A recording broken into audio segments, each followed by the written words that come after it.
Dr. Sinha has supervised 8 PhD scholars and 15 MTech scholars and has been supervising one more PhD scholars. His research interest is biometrics, cognitive science, medical image processing, outcome-based education, and ICT tools. Thank you, sir. Thanks a lot. I have read your profile in very short way because I know you are a bit busy, and thanks a lot for sparing your valuable time with us. I request you to please start your session now. All right. Good morning, Hyderabad. Thank you so much, Dr. Shruti, for introducing me. Thank you so much, Srinidhi, for connecting me. I'm very happy. It's my immense pleasure to be connected with all of you. I'm very happy, dear participants, dear colleagues, that I got an opportunity to get connected with you and speaking opportunity with all of you. My apologies that I could not make a PowerPoint, decent PowerPoint generally, which I make. But today I could not make because of a number of activities I'm engaged in. So I'll be trying to justify the topic which I have given the commitment to Dr. Shruti that I'll be speaking on the topic research-based learning towards sustainable career growth. This is a very, very important topic. I believe all of you, whether you are research scholars, faculty members, or anyone, would be, getting benefit of this topic. This is very important to understand the research-based learning. I can see that most of you probably are busy or engaged in some kind of research activities. But let us understand how these research-based learning and understanding can help us in sustainable career growth. So I'll be speaking about everything. What do I mean to say by career growth? What do I mean to say by sustainable career growth? And what do I mean to say by research-based learning? So I think all of us who are attending this event, this program, do understand what is the research. But the basic understanding of research is generally some act or activities. We do engage ourselves in writing some research paper, doing some research grant, writing some research patent, writing some research books or IPR activities, IPR products. All these activities come under a common thing which we call as research. But for me, research is not only an activity, research is not only an act, it's not only a work, but for me, it's an approach. And if you consider that research as an approach, for anyone, I tell you, for farmers, for social workers, for students, for any person who is in the field, if a research is considered as an approach for learning, I can tell you this would just transform the life of everyone. Especially when we are talking in context with COVID-19, the people who are aspiring for some career and people who are already doing some job, already in some employment, they have a lot of apprehensions regarding the career growth. But I can promise you, the research-based learning empowers us. The research-based learning enables us, and research-based learning empowers us with set of skills that can help us in achieving sustainability in our career, even though we have very, very difficult time during this COVID-19 or any other difficult situation. So let me begin with the talk with a brief description of an overview of what research approach and research cycle is.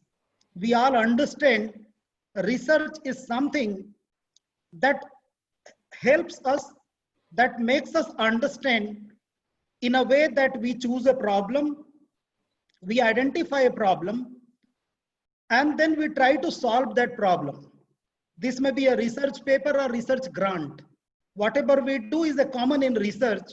We begin with a problem, then we formulate one abstract, we formulate one hypothesis that this is how we can solve this problem.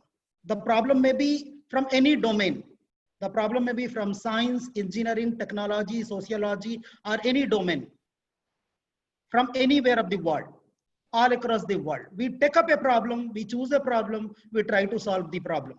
We make a hypothesis and we think that this will be the approach and this is the method, probable method we are going to use. And this is what we are expecting to achieve finally at the end of this research work. The research work may be of 3 months, maybe of 3 years, or maybe of 5 years. It may be of 1 week also. So whatever you plan in 1 week or 3 months, 3 years or 5 years, you expect to achieve something at the end of that duration. So that's basically a research cycle. So, but let us understand everything to some more detail.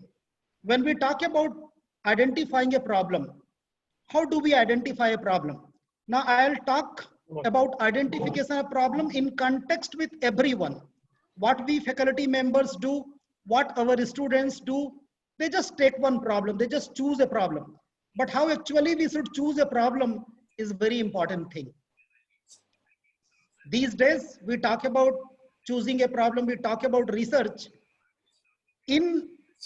Along with research-based learning, I'll also speak on employability skills and how these ICT tools these days, social media is a brilliant tool that can help us in developing our research-based skill and achieving our sustainable career growth. For example, we choose a problem. We speak to our professors, we speak to our colleagues, we interact with our colleagues, we interact with many people, and we try to identify a problem.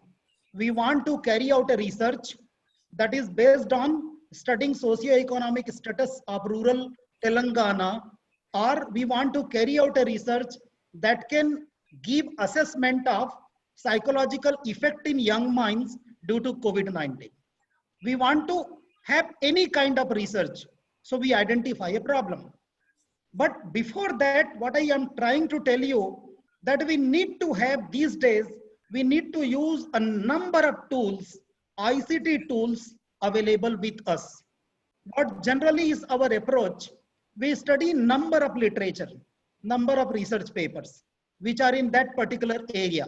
That's very good.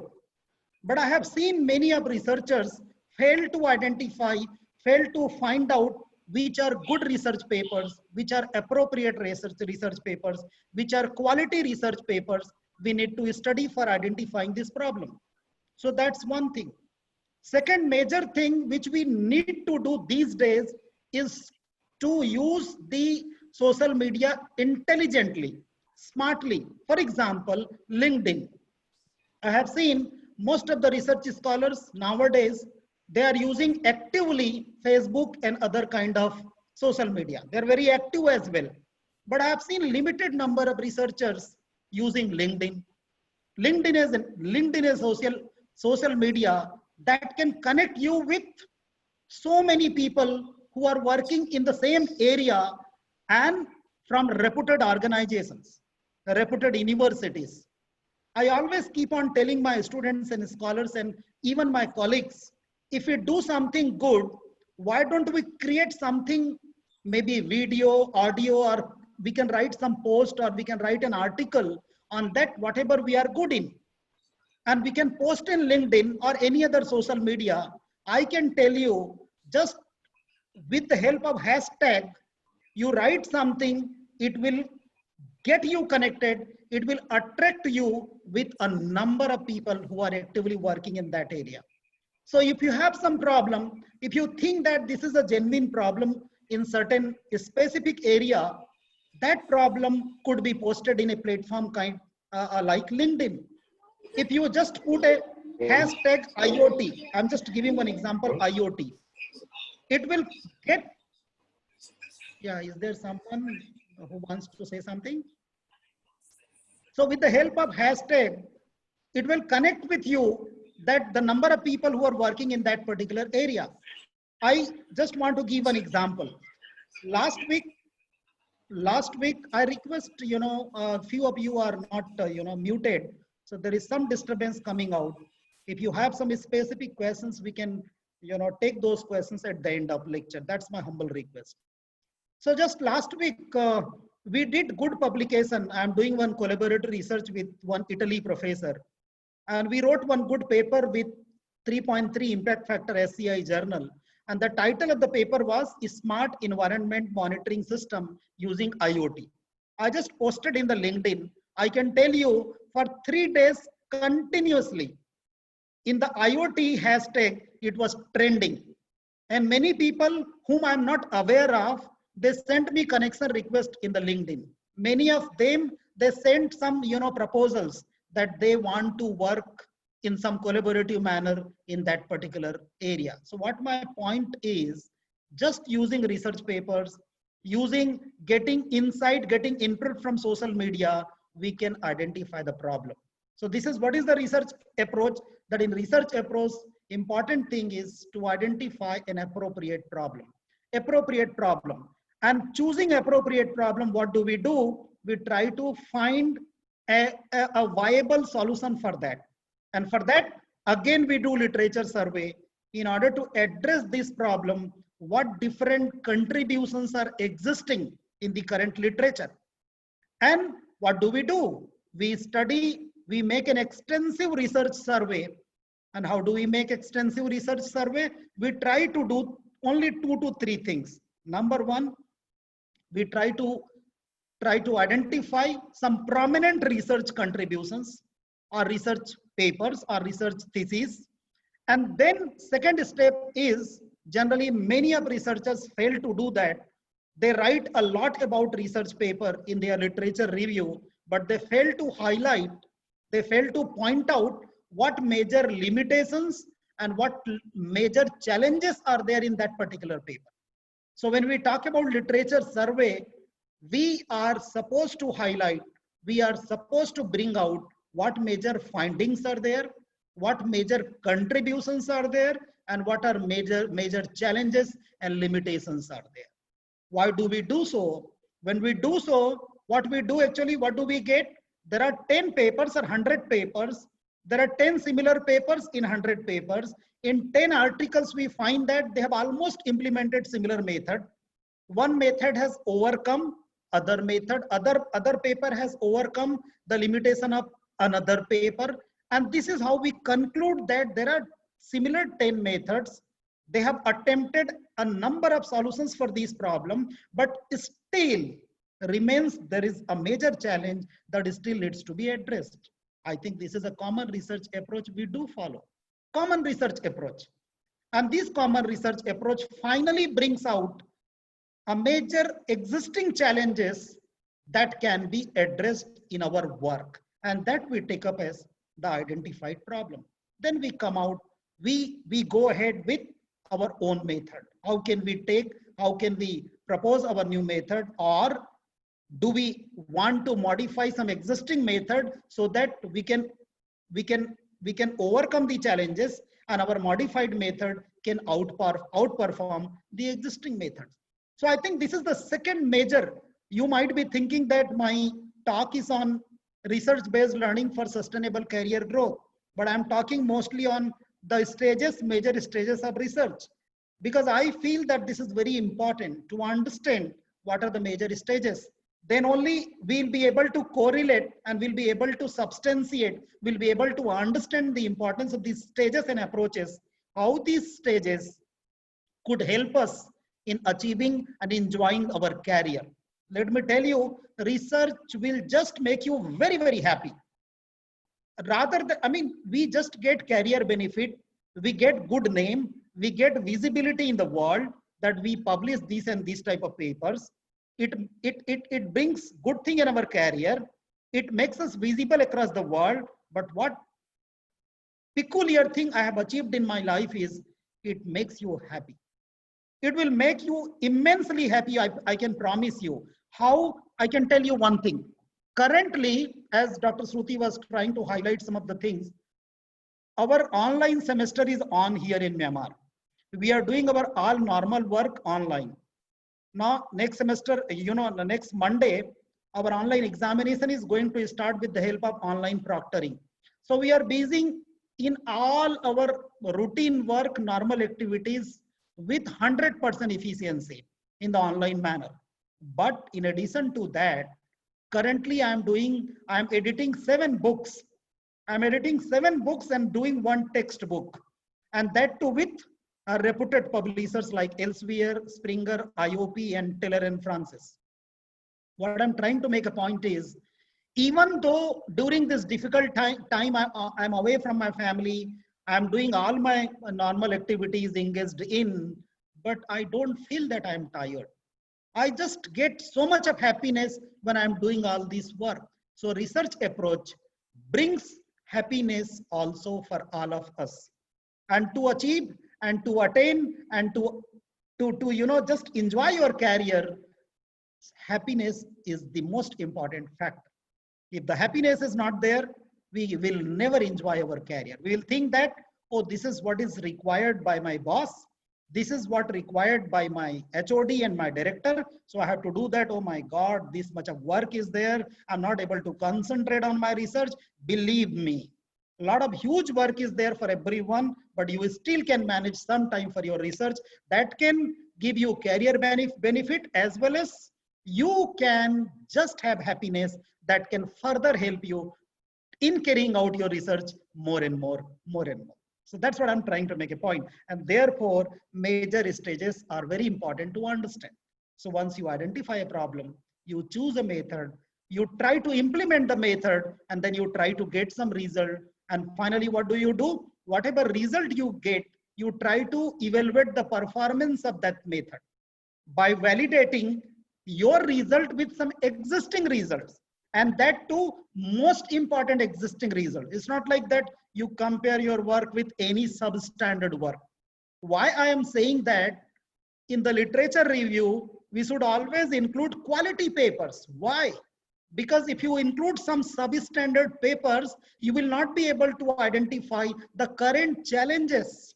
And when you identify, when you validate your work with substandard work, you will feel that, oh wow, I have done a great job, which is not true. When you compare with some important work of some reputed publisher, you will find that whatever you are claiming in your work has already been achieved 3 years ago. So therefore, that is very important. So validating your work with some other work, prominent work, is essential, is very important. So these are the major stages in any research approach. Now I want to tell you how this approach can help students, research scholars, and faculty members in any profession or any professionals. This approach can help to lead a successful career, to lead a sustainable career.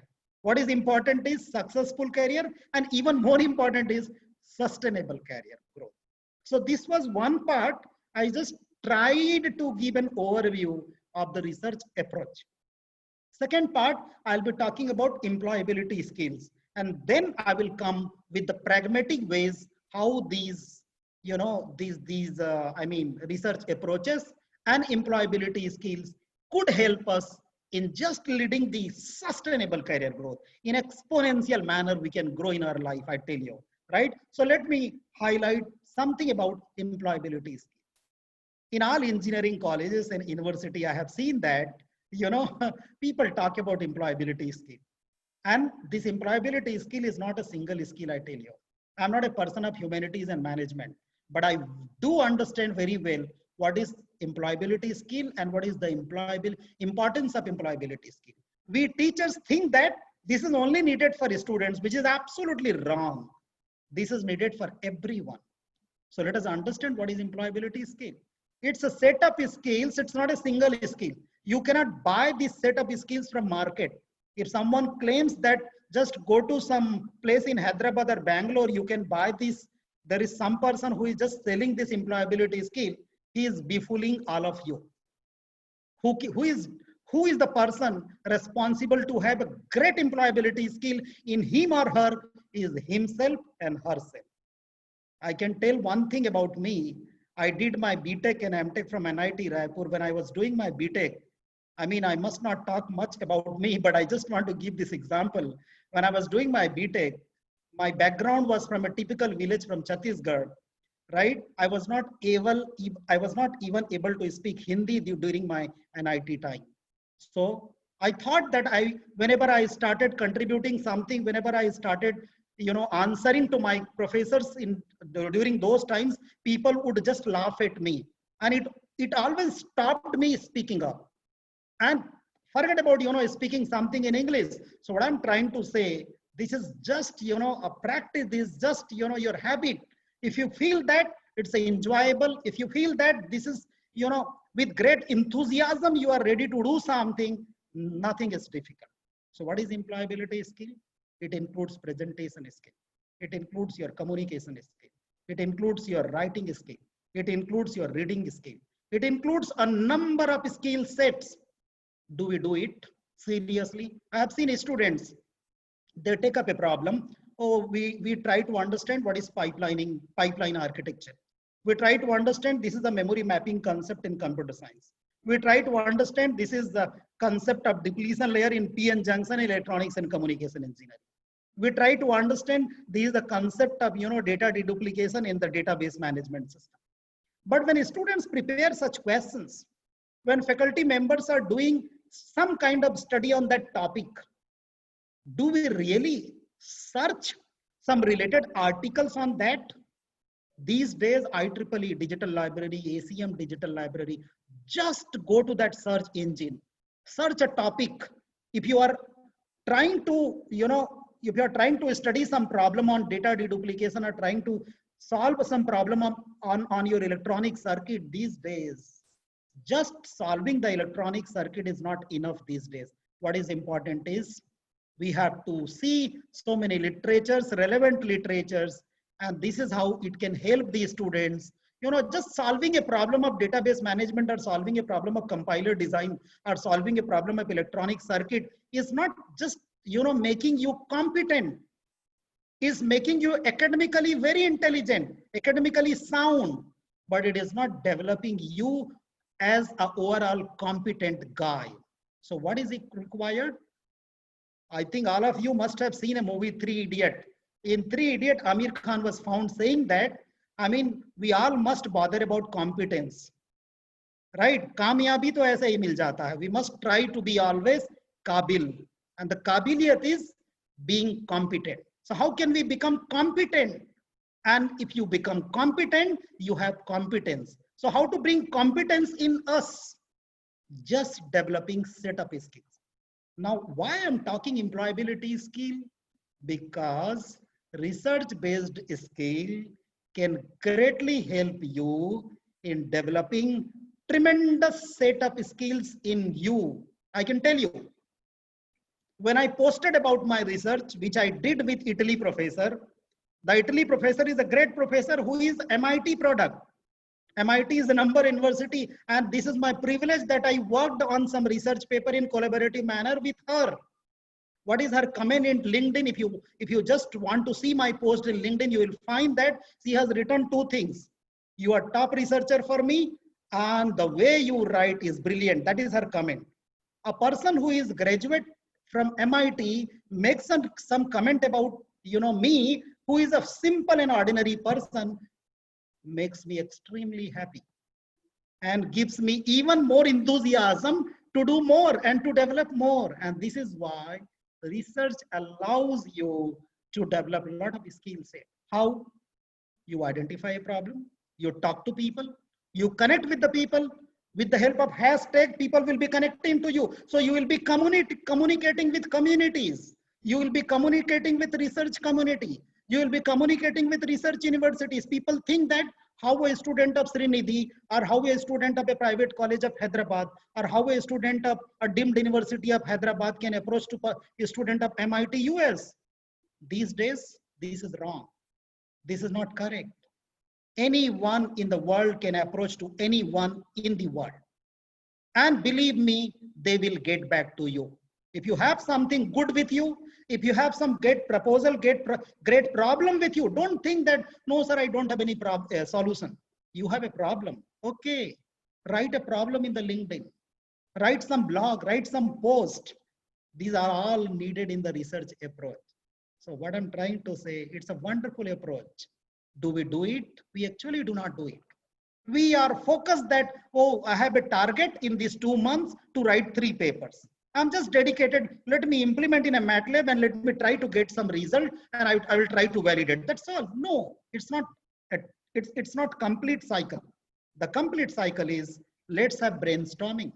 Let's have discussion with the people who are working in this area. Gone are the days. I'm telling you, gone are the days when professors of IITs were not responding. These days, you approach to any professor of IIT, they will respond to your question. They will respond to your problem. Some of them will respond to you. So this is not the age where the person of Srinidhi or a private college cannot connect with the professor of IIT or IISc Bangalore. You can easily get connected. What is next one? If the students and faculty members are very good in something, how many of us try to create a video? How many of us try to create a video on whatever we are good in? Have we tried to upload in YouTube channel? Have we tried to upload somewhere? Do it. If you do it, I can tell you. If you do it, I can tell you. People will just get connected. You will get more and more number of opportunities. I want to again give one example. People are saying that is a very, very difficult time. This is third year I'm working with IIIT Bangalore, and I'm completing 3 years with them. And my deputation in Myanmar, I'm again here for 3 years. I have been here in Myanmar. Now, after another 7-8 months, I'm thinking to go to some other university. So last 3 months, 3 months ago, I was just trying to connect with some of the guys. I was just having some discussion with good friends of Taiwan. I have a good friend in Taiwan, Spain, Italy, and where one person is there in Vietnam, but I'm not mentioning that name because I'm not in regular contact with that person. But I'm in regular contact with the people from Italy, Spain, Taiwan, and one professor from Griffith University, Australia. I can tell you, I'm not a big researcher. If you see my research profile, is not big one, but I'm a continuous worker. I don't stop working. And I believe that whatever I have done is great thing for me, but miles to go. Miles to go. So what I'm trying to say, in month of March, I received some 3 to 4 visiting professor opportunities. They are inviting me. I did not apply anywhere. They are inviting me, professor, you come to our university for 2 years or 3 years, this much dollar will give you, our university accommodation will be given to you. So if you can think about me as a simple person who hails from Chhattisgarh, Chhattisgarh is not considered as a very good state in India. I don't know why. There are great people from Chhattisgarh, right? But I am a very simple, I'm just a typical villager from Chhattisgarh, right? So I think that I'm not a big researcher. I'm not a great researcher, but I'm consistent worker. I'm consistent. Consistently, I'm putting effort. I never stop working. I never stop learning because I believe that teaching and learning are integral part. If you teach, you learn something. If you learn, you can teach something. So teaching and learning just go hand in hand. So it brings a lot of opportunities for you. If you are in research mode, students can get connected to the world. Faculty members can get connected to the world. And then this is how, see, I told you about my profile. Dr. Shruti read about my profile. Now I'm evaluating the project proposal of different agencies of Government of India. Different agencies of Government of India, I'm telling you. I did only 2 projects, but every month I receive 2 to 3 proposals, and that to 80 lakh, 60 lakh rupees worth proposal I'm getting to evaluate. I can't tell you the name of agencies because that's confidential thing. So this is how you just get visible with your small work, simple work. Just keep on working, put on the different, platforms, post on different platforms, you will just get connected and you will become visible. And it brings a lot of opportunities for you. So employability skill is 1, research approach is 2, and this together, research approach helps us in developing a set of skills in us, and set of skills empowers all of us to enjoy our career, to just enjoy our career. Now people are thinking that some of them will lose their job. Those who do not have employment, they are thinking that they will not have any opportunity next 1 year. I'm telling you about myself that next 7 to 8 months, I will complete this assignment. I will not have any job. But do you know that I'm not worried about the job? I am not at all bothered about my job. I'm confident that definitely the moment I am free from my current assignment, I will get something very good for me. That confidence is in me. How did I build that confidence? This is research-based learning. Research-based learning tells me that do research. What is research? Take up some problem, try to do in your own way. Just, it's not like that it's an invention. I'm not an inventor, by the way. These days, I have seen in India, people are applying for patents. I don't want to comment much on that, but it has become business. There is no use of such patents. It may benefit you, in applying different universities. They ask you how many patents you have. Accordingly, you may grab some points, but I don't care about those things and I don't apply. Because if you really create something good that can really award you good patent, it's very good. But just with the help of a consultant, giving them 40 or 60,000 rupees and just getting a patent for you, no, not at all. It's not going to give you sustainable career growth. What I'm trying to say is, suppose a student is very good in academics, very good. A scholar is very good in academics.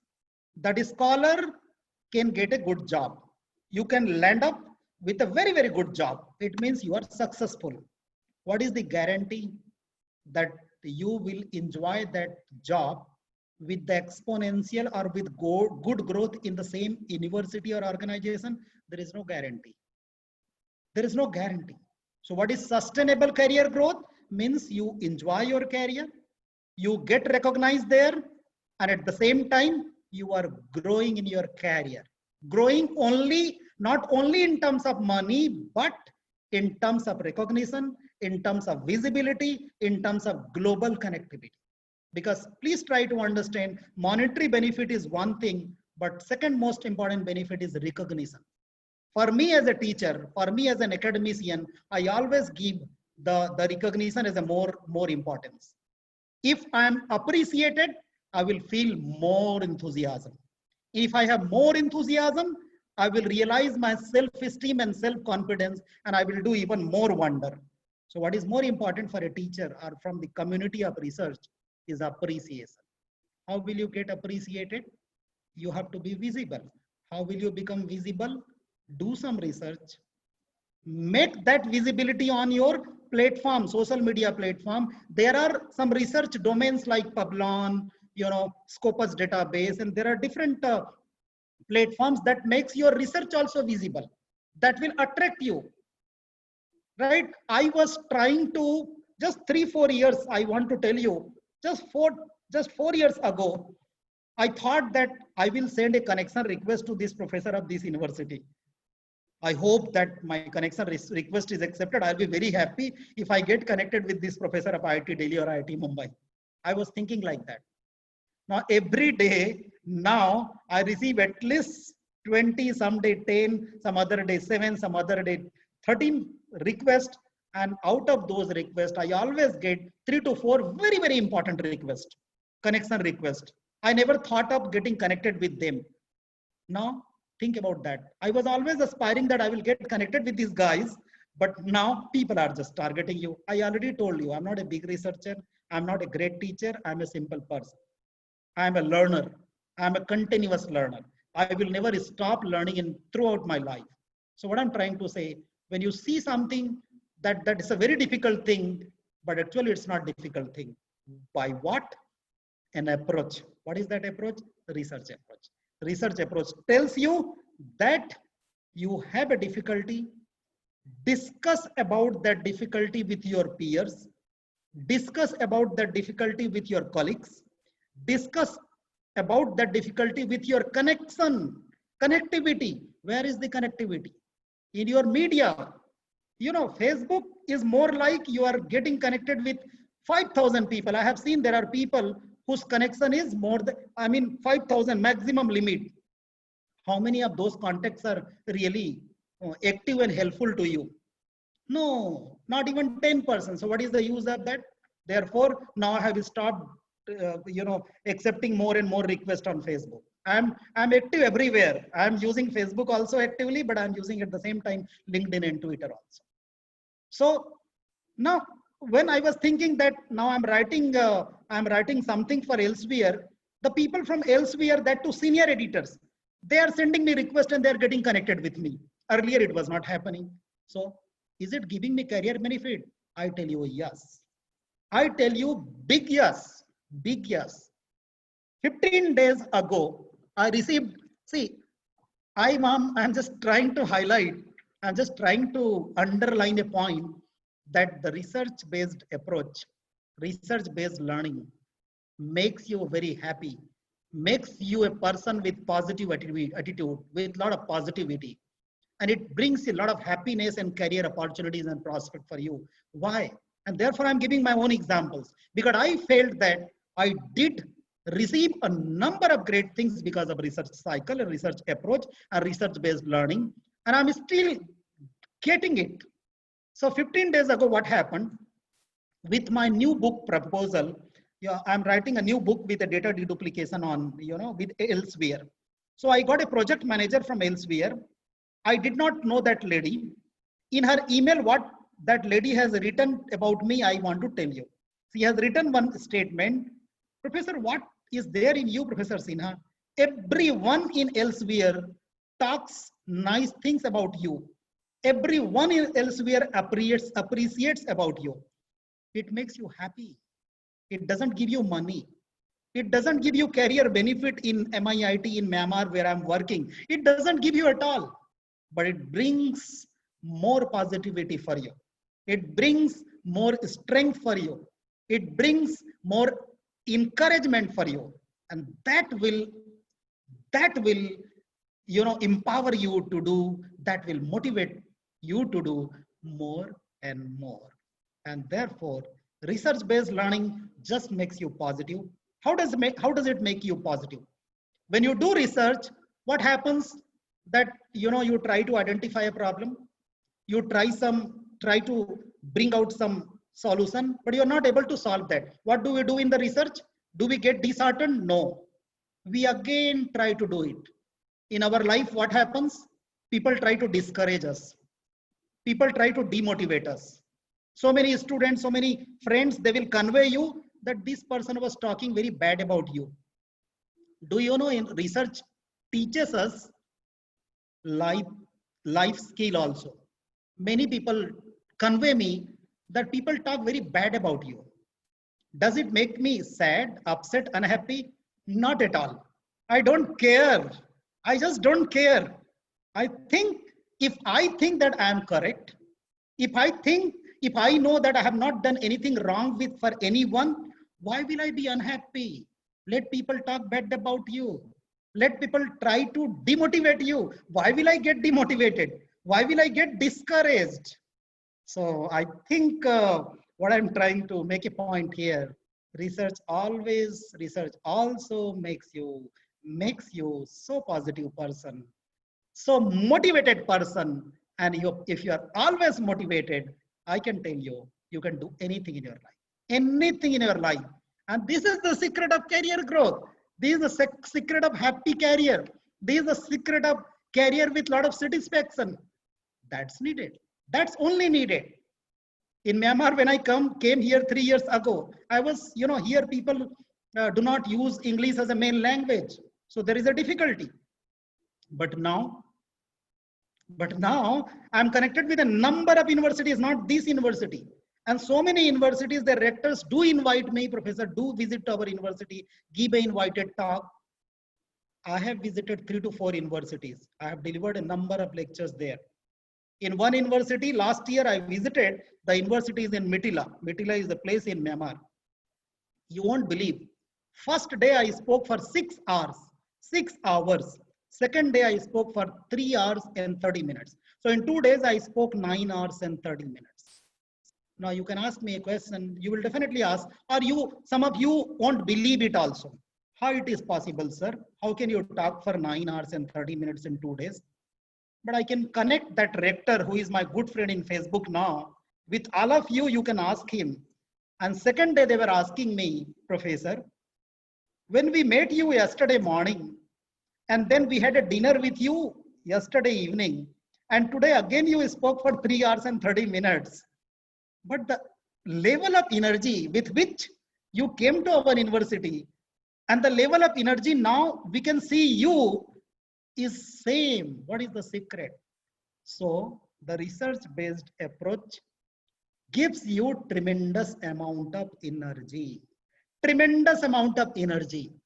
motivation, happiness, energy, enthusiasm. If these things are there in your life, I simply don't care. I am from Bhilai, Chhattisgarh. I am from a typical village, but I was working for most of my career, most of my time in Bhilai. And I had, a very difficult time for few months in Bhilai.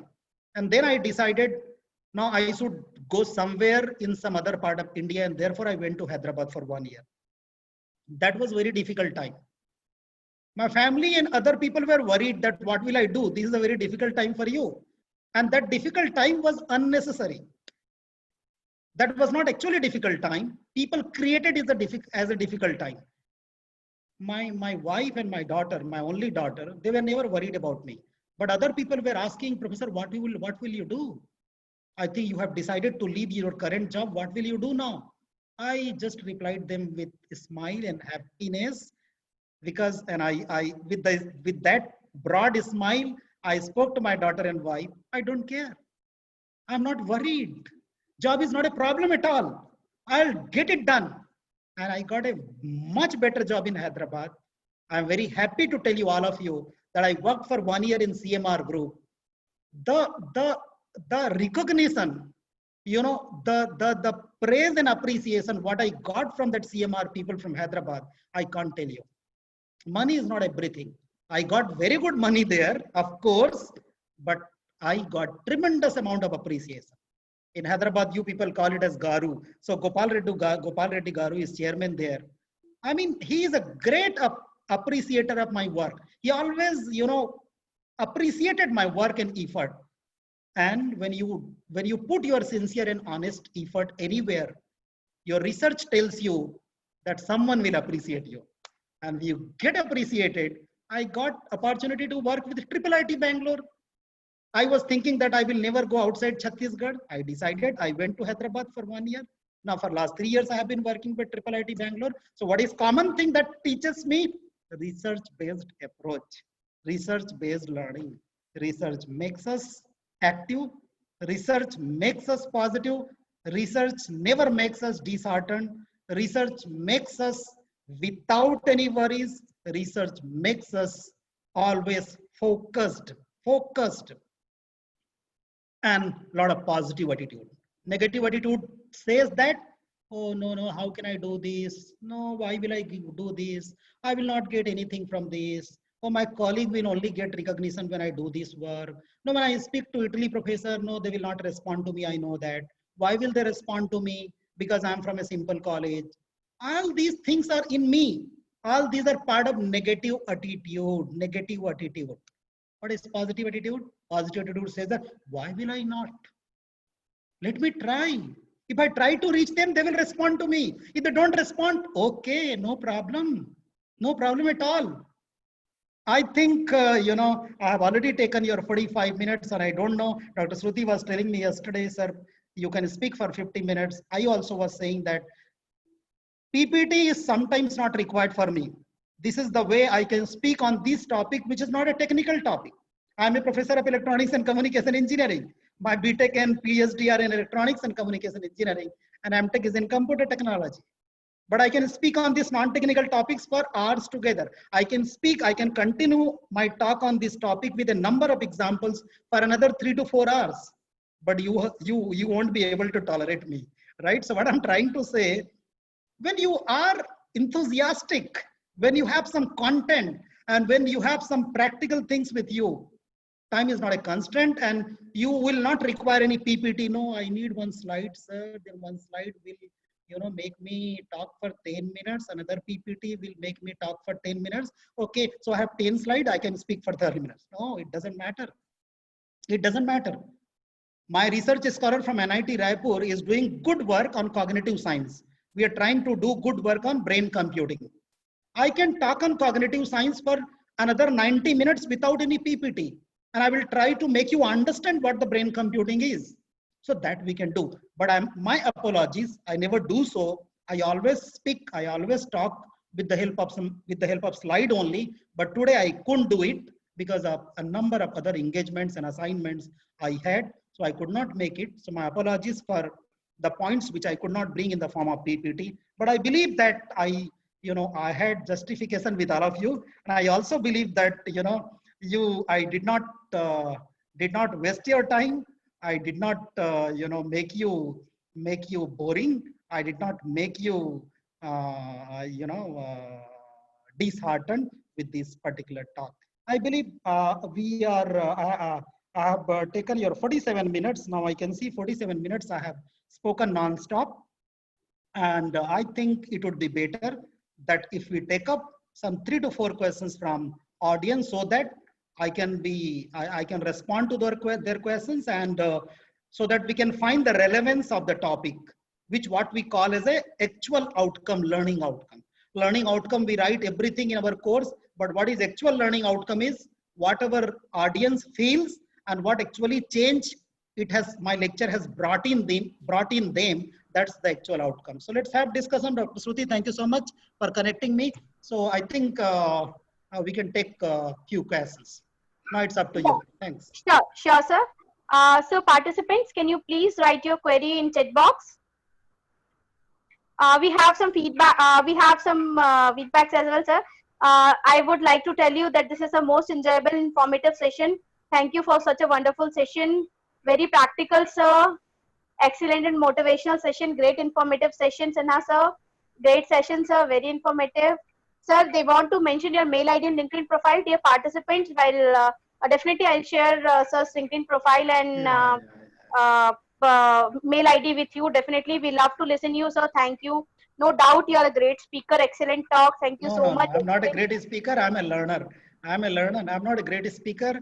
I keep on learning every day, right? So I'm on LinkedIn, I'm on Twitter, I'm on Facebook. You can just reach out to me on these platforms, and you can, of course, email to me as well. I have a very informal YouTube channel as well. Sometimes I get my YouTube lectures informally from here and there. Suppose today I requested Dr. Shruti to provide me the YouTube video. So I'll just a video that I will upload. So but in YouTube channel also I have received a number of appreciations, even though those videos have not been recorded professionally. So you can see my YouTube channel also. Some lectures are on how to write a research proposal, how to write a research paper, that kind of very informally recorded lecture also you can see in the YouTube channel. Okay. So what was your difficulties in first phase in the research field? What was my difficulty during what time? Research field. First phase in research field. See, when I started when I started choosing a problem during my MTech in 2002, right? I can tell you that time I wanted to do something in image processing. I approached one professor in an NIT. That time it was not NIT, it was Government Engineering College, Raipur. That professor is not working in currently there. When I spoke to him, he was not aware about image processing. He was not aware about MATLAB. I did everything by my own. There was one person from Odisha who did PhD, no, who did his MTech from NIT Rourkela. So I never felt hesitated. He was very junior person. I was working in a private college as a, those days my students were giving tremendous feedback. I was considered as a best teacher there. So I never thought that why will I approach to this junior guy? So I never hesitated. Research, will always make you feel that if I can learn something from a BTech student, I am a person who never hesitates. So I approached that person. He helped me in learning MATLAB. Then I learned everything. Then I tell you one interesting thing. When I implemented my face recognition during using iterative function system, I thought it's just like a MTech work. I implemented something, I submitted thesis, I got awarded. I did my PhD, did some good publication, not very reputed, but almost all publications were unpaid. I tell you, Dr. Shruti, when I completed my PhD, no one was there who could motivate me, who could tell me what actually is the research life. After PhD, I realized that this is what is the research life. A research life can transform your life. Research life can give you anything which you aspire to achieve in your life. So in the beginning, I had difficulty.